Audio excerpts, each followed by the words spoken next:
രാഷ്ട്രീയത്തിൽ അടുത്തിടെയായി സ്ഥിരമായി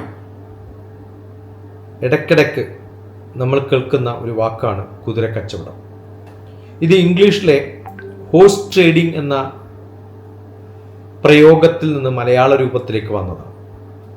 പഴയ കാലത്ത് കുതിരകളെ വാങ്ങുമ്പോൾ അതിൻ്റെ യഥാർത്ഥ ആരോഗ്യവും പ്രായവും ശക്തിയും പെട്ടെന്ന് തിരിച്ചറിയാൻ പ്രയാസമാവുന്ന ഒരു കാര്യമായിരുന്നു. വിൽപ്പനക്കാരൻ കുതിരയുടെ ന്യൂനതകളൊക്കെ മറച്ചു വെക്കും, ഗുണങ്ങൾ പെരുപ്പിച്ച് കാണിക്കും, അത് വളരെ ഗ്രേറ്റ് ആയിട്ട് പറയും. അങ്ങനെ വിലയറിയാതെ, കൃത്യമായിട്ടുള്ള മൂല്യമറിയാതെ കുതിരകളെ വാങ്ങും. വാങ്ങുന്നവരെന്ത് ചെയ്യും? പരമാവധി വില കുറക്കാൻ ശ്രമിക്കും. അങ്ങനെ കുതിര വ്യാപാരത്തിൽ വളരെ കൗശലപൂർവമായിട്ടുള്ള വിലപേശലുകൾ നടക്കും. തന്ത്രവും വഞ്ചനയും രഹസ്യ ധാരണകളും പരസ്പര വിട്ടുവീഴ്ചകളും മൂല്യങ്ങളെ ചൂഷണം ചെയ്യുന്ന തരത്തിലുള്ള വാഗ്വാദങ്ങളും താറ്റിക്കെട്ടലുകളും ഒക്കെ നടക്കും കുതിര കച്ചവടത്തിൽ.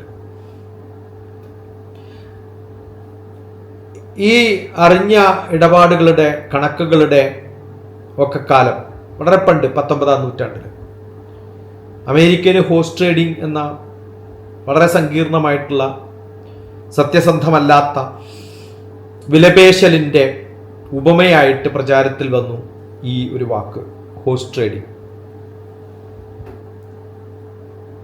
പിന്നീട് രാഷ്ട്രീയത്തിലെ അധികാരത്തിൻ്റെ ഭൂരിപക്ഷത്തിനോ ജനങ്ങളുടെ പ്രതിനിധികളെ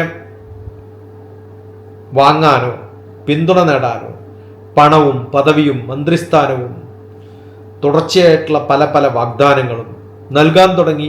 അതിനെ പൊളിറ്റിക്കൽ ഹോഴ്സ് ട്രേഡിംഗ് എന്ന് വിളിച്ചു വന്നു. ആ പൊളിറ്റിക്കൽ ഹോഴ്സ് ട്രേഡിംഗ് എന്നുള്ള വാക്കിൽ പ്രാധാന്യം വന്നപ്പോൾ പൊളിറ്റിക്കൽ വിട്ടുകളഞ്ഞാലും ഹോഴ്സ് ട്രേഡിംഗ് എന്ന് മാത്രം പറഞ്ഞാലും അത് പൊളിറ്റിക്സിൽ മാത്രം നടക്കുന്ന സംഭവമായി മനുഷ്യന്മാർ മനസ്സിലാക്കി, നമ്മൾ മനസ്സിലാക്കി.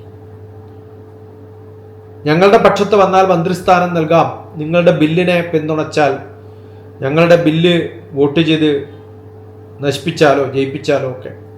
ഇത്തരം രഹസ്യമായ കൂട്ടുകെട്ടുകൾ, വാങ്ങലുകൾ, വിൽപ്പന രാഷ്ട്രീയത്തിലെ കുതിരക്കച്ചവടമായി മാറി.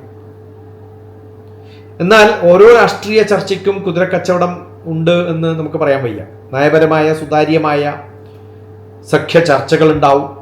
വോട്ടുകളുടെ, പണങ്ങളുടെ, സ്ഥാനങ്ങളുടെ വിൽപ്പനകൾ, വാങ്ങലുകൾ ഒന്നുമില്ലാതെ പ്രായോഗികമായ മനുഷ്യന്മാരുടെ ഗുണത്തിനു വേണ്ടിയിട്ടുള്ള അപമാനകരമല്ലാത്ത ഇടപാടുകളൊക്കെ രാഷ്ട്രീയത്തിൽ നല്ലപോലെ ഉണ്ട്.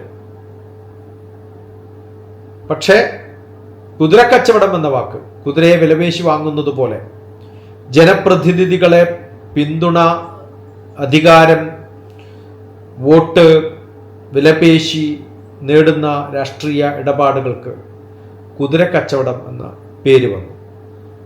അത് ദോഷമായ ഒരു വാക്കായി മാറി.